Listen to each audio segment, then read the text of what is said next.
హల్లెలూయా. మన ప్రభువు అయిన యేసుక్రీస్తు నామములో మీకు నా శుభాలు తెలియజేస్తా ఉన్నాను. ప్రియులారా, ఈ దినాన పాపము అన్న దాని గురించి కొన్ని విషయాలు మీతో పంచుకోవాలని మీ ముందుకు రావడం జరుగుతూ ఉంది. పాపము అనగా బైబిల్ గ్రంథంలో చెప్పబడతా ఉంది, ఆజ్ఞ అతిక్రమమే పాపము అని. అంటే దేవుడు ఏదైతే చేయమన్నాడో దాన్ని చేయకుండా, దేవుడు ఏదైతే చేయొద్దంటున్నాడో దానిని చేయడాన్ని పాపముగా పరిగణించబడతా ఉంది. ఆజ్ఞ అతిక్రమమే పాపము. ఈ పాపం చాలా భయంకరమైనది, చాలా ఘోరమైనది. ఈ పాపంలో ఎవరైనా చిక్కుకున్నట్లయితే మరి దాని నుంచి విడిపించుకోవడం చాలా కష్టతరము. పాపం చేసిన వాడు దాని నుంచి తప్పించుకోవడం కష్టతరము. అంత మాత్రమే కాదు, ఈ పాపం వలన కలిగే నష్టము భయంకరమైనది. ఏంటి అంటే బైబిల్ గ్రంథం చెబుతా ఉంది, పాపము వలన వచ్చు జీతము మరణము, నరకము అని తెలియజేయబడతా ఉంది. భయంకరమైన ఆరని అగ్నిగుండములోకి పాపము చేసిన వారు ప్రవేశిస్తారు. ఎవరైతే పాపములో ఉండి పాపములోనే మరణిస్తా ఉన్నారో అట్టివారు భయంకరమైన ఆరని అగ్నిగుండముగా చెప్పబడుతున్న నరకములోకి త్రోయబడతారు. అంతటి భయంకరమైనది పాపము. ఒకసారి నరకంలో ప్రవేశించామంటే యుగ యుగాలు కాలుతూ, అరుస్తూ, కేకలు వేస్తూ, గుండెలు బాదుకుంటూ ఉండవలసిందే.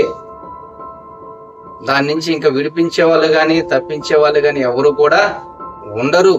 అంతటి భయంకరమైనది ఈ యొక్క పాపము. అయితే ఇలాంటి భయంకరమైన పరిస్థితి నుంచి మానవుడికి తప్పించుకునే మార్గం ఏమైనా ఉన్నదా? ఈ పాపము నుంచి, పాపపు శిక్ష నుంచి తప్పించుకునే మార్గం ఉందా అంటే బైబిల్ గ్రంథం అంటా ఉంది.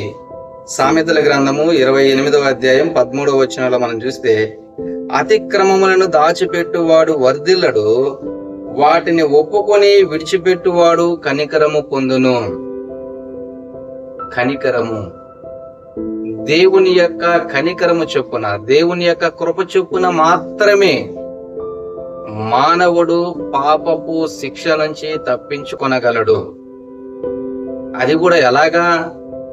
తను ఏదైతే అతిక్రమం చేశాడో, పాపం చేశాడో వాటిని దేవుని దగ్గర ఒప్పుకోవడం వలన. అతిక్రమములను దాచిపెట్టువాడు వర్ధిల్లడు, వాటిని ఒప్పుకొని విడిచిపెట్టువాడు కనికరం పొందుతాడంట. అయితే చాలా పెద్ద కష్టం.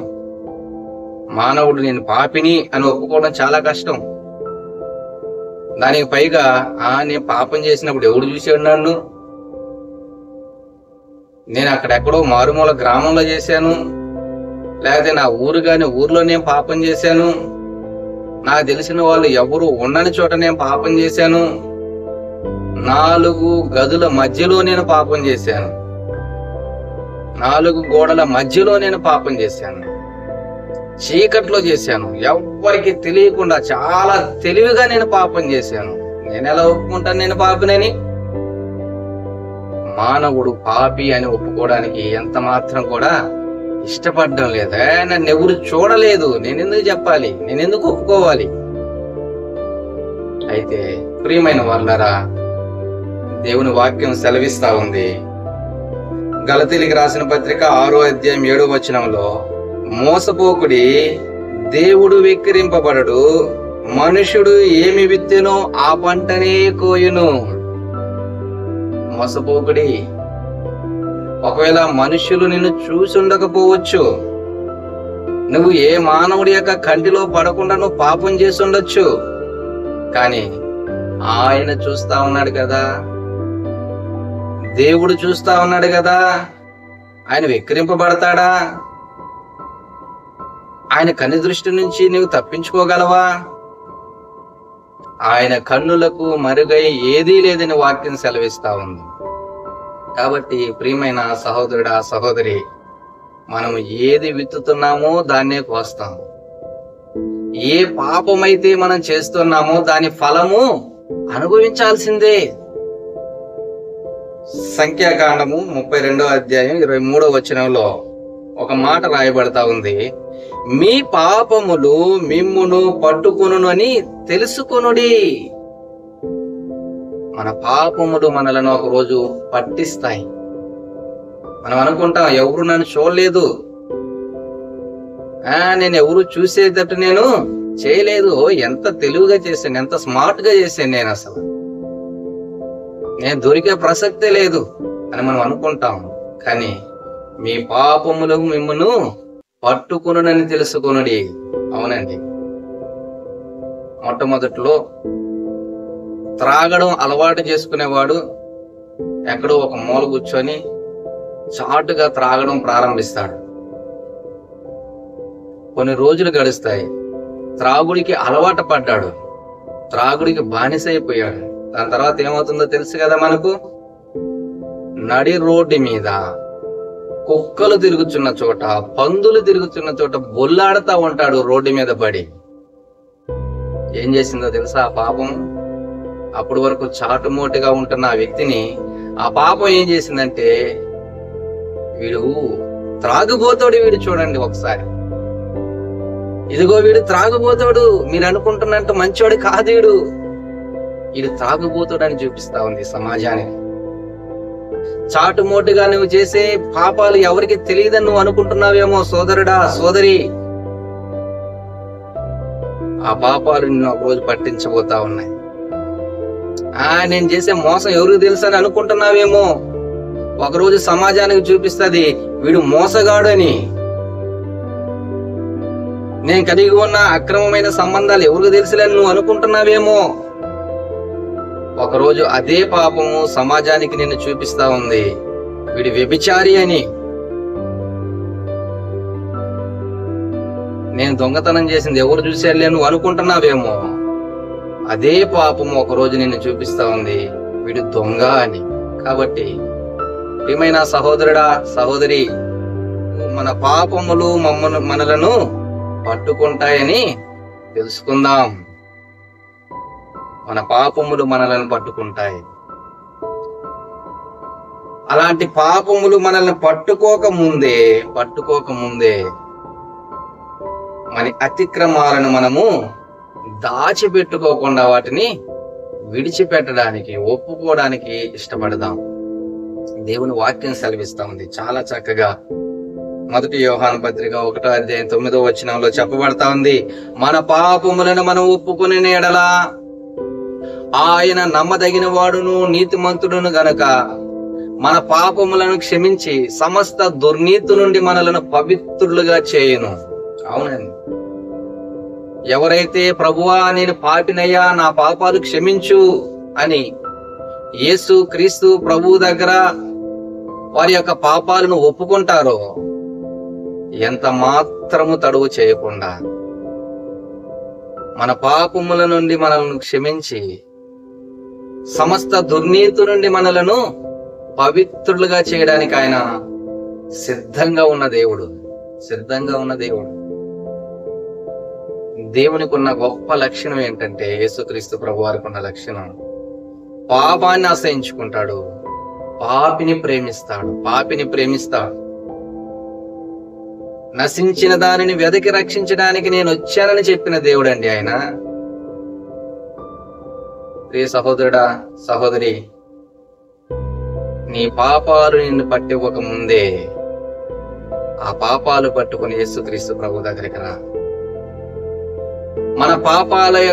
మన పాపాలకు రావాల్సిన శిక్షను తొలగించడానికి, మన పాపాలకు ప్రాయశ్చిత్తం చేయడానికి యేసుక్రీస్తు ప్రభు ఆ కలువరి శిలువలో తన పరిశుద్ధమైన రక్తాన్ని కార్చాడు, తన ప్రాణాన్ని పెట్టాడు.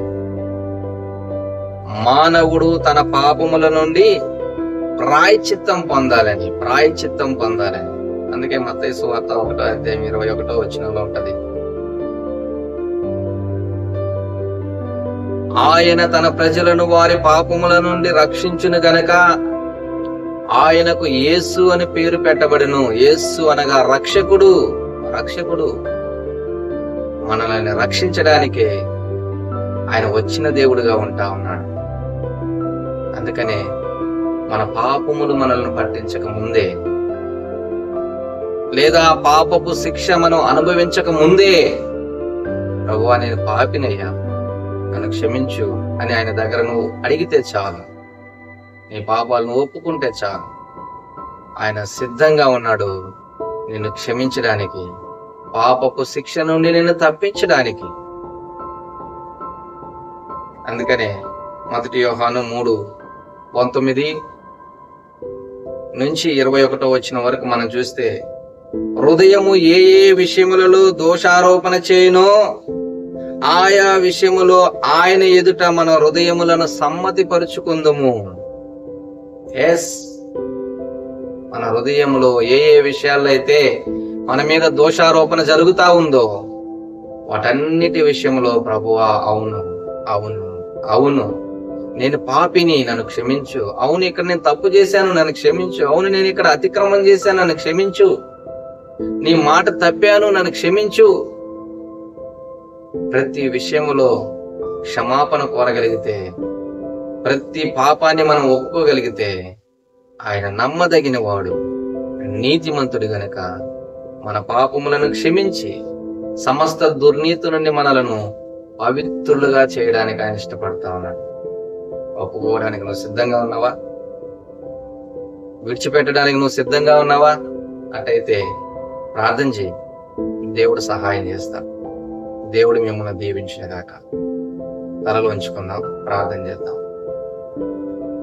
పరిశుద్ధుడైన తండ్రి, ప్రేమ కలిగిన దేవా, పాపము అంటే ఏంటో, పాపపు పర్యవసానం ఏంటో, దాని నుంచి విడుదల ఎలాగో మీరు మాకు తెలియజేసిన విధానానికి మీకు వందనాలు. ఎవరైతేనైనా పాపాలు ఒప్పుకొని విడిచిపెట్టడానికి సిద్ధంగా ఉన్నారో అటు వారిని క్షమించి మీ కుమారులుగా కుమార్తెలుగా స్వీకరించమని వేడుకోండి. యేసుక్రీస్తు నామములో ప్రార్థించి వేడుకున్నాను తండ్రి. ఆమేన్. God bless you.